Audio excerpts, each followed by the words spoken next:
So, in this video, now that I'm wearing new clothing, I want to talk about South America and what the Catholics and the Jesuits and all these black nobility did to South America, and it could happen here to America pretty soon. And what they did was, if you look at Brazilian history between Brazil and Portugal and Spain and different areas in South America, they're basically identical history. There is an island in Portugal called the Island of Flags, which we call it the Island of Bandeirantes, which is the islands of like the flagsters.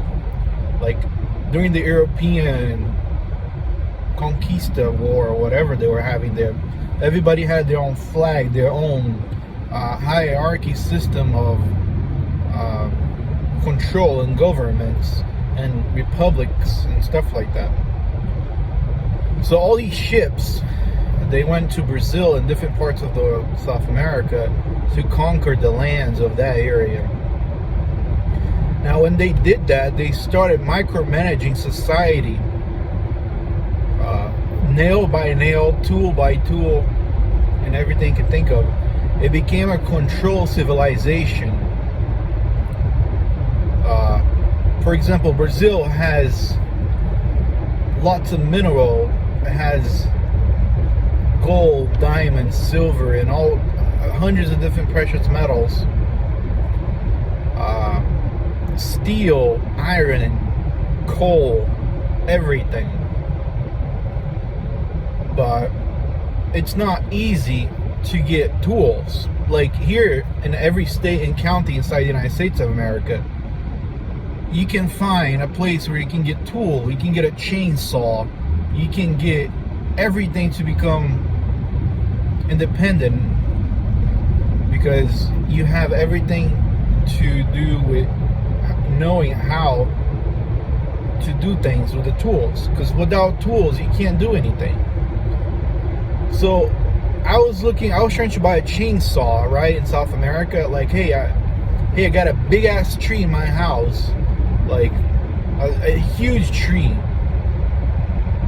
The only places I can buy chainsaw is from Canada and the US.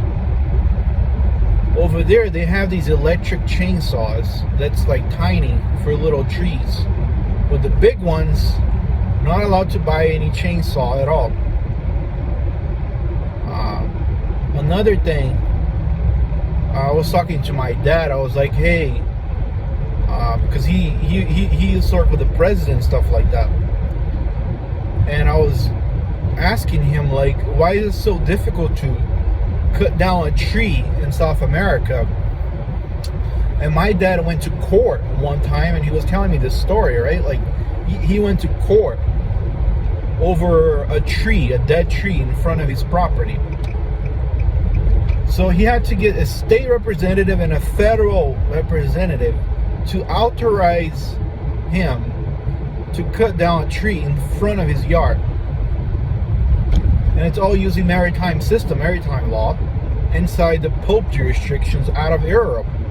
A Romans law inside Brazil's independence and constitution. So what happened to the tree was, there was pests in the tree, like that was eating the tree, like pesticides.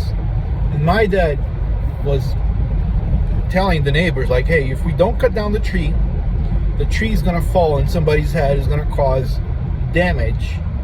So everybody got together and they had to figure out what to do with the tree.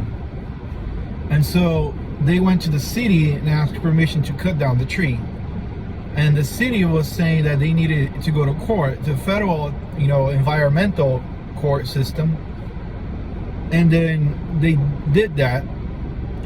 But prior to cutting down the tree, the city had to move an electric light, electric pole, to maintain safety in the tree, in the street, so that if the tree falls in a light, or an electric light, it would damage the whole neighborhood. People would be without electricity. So after fighting the court, after getting a bunch of experts there and bribing a bunch of people to do their jobs, my dad was finally able to cut down the tree. Another thing in Brazil is that you're allowed to do as you wish, but if you become successful enough, the state and the federal government hammer you down. Like, they take everything from you right away. If the Jesuits and the church see that you're doing really well, they take everything from you. And I was talking to also my cousin. He was, who was a city official, as well as, a person who was running all the city construction equipment and everything you can think of. And I was asking them, like, what's it like in the city level? How do you guys operate in a city? Like, what's the city secrets and stuff like that? Basically, it is corruption at the highest levels, and organized criminality and everything you can think of. And what happened is anything and everything that the city does, they have to ask permission from the federal government, which is a body which is on the top of the city, and states, which is all ran by Jesuits. And so I went to their security council when I was little. My dad took me to their, official societies, right? Because they have official societies. There's multiple branches of governments inside Brazil. Like, there's the city, there's the military, there's the civilian, there's the workers, everybody has a different flag with their own authority. But then the federal government and the city have oversight over everything.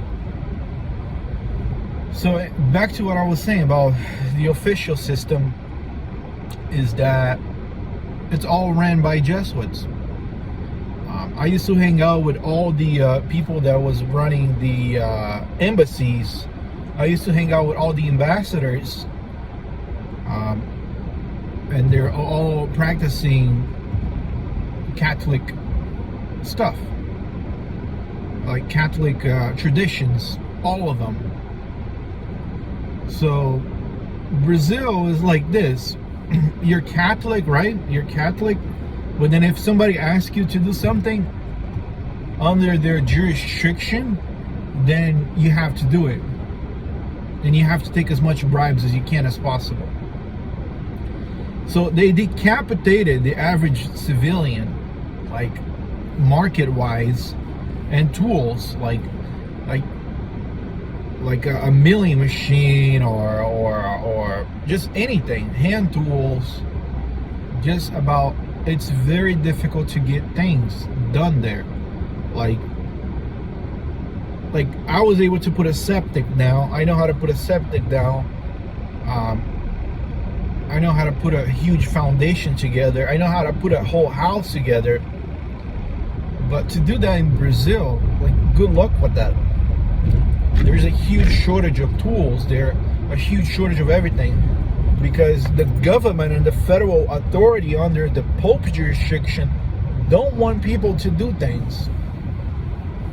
Like, they do not want you to do a single thing. You have to ask permission to do the things, and you have to have a lot of money, and they know that they control the influx of currencies between the US and Europe. So if a European goes into Brazil, if the CIA goes into Brazil, their money is going to be 10 times more. That facilitates them not only to bribe all the officials, but to buy everything as soon as possible and enslave the local population.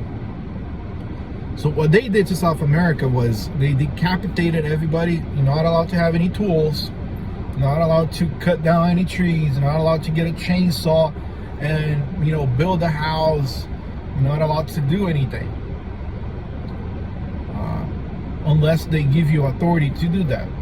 And so how the Jesuits did was, back in the day, the only reason why there's favelas, which is like the hood in Brazil, is because a bunch of Jesuits got together and they were just like, how do we get as many people's vote as possible? And they were just like, we can just give them, blocks, like concrete blocks, those little mud blocks. And they were telling people, like, you can build a house anywhere in the mountains and we're not going to tax you and we're not going to do anything. We're just going to give you the blocks. You go build a house and you vote for us. And so they created, like, all these slaves that went to Rio de Janeiro. I used to live in a governor's island, which is the officials' islands, inside a military hierarchy system, which is outside state and city. So I had the privilege to do the things I wanted to do without any oversight at all. I could fly anywhere for free, basically. And so that's what's going on in Brazil, man. It's just, they put a bunch of slaves in Rio, and then they just gave them concrete blocks and told them, build and vote for us, and we're just going to maintain control of the city, the federal level, and everything else like that. And it created this slavery society. And this is why Michael Jackson, when he went to Brazil and he sung that song over there with all the slaves there, saying they don't care about us and stuff like that, that's what they meant. Like that's what he meant when he wrote that song, is because that same system is here in the US. Like, you're a slave under the same system, under the same jurisdiction of the Pope, on the maritime system. Like, you have no authority over anything. Like, I had the privilege of being under military authority in Brazil, and we could build housing, we could do anything outside city jurisdiction because it was all military grounds. And I could fly anywhere and do whatever the fuck I wanted to do. And it's just sad, man. It's just really sad. Now, I come here into the United States of America and I'm under the jurisdiction of the maritime system, and it's just like, and there's a bond system that they categorize you and credit you based on your worthy on your bond system inside the US. So I went from freedom into a maritime system of slavery. That's what happened.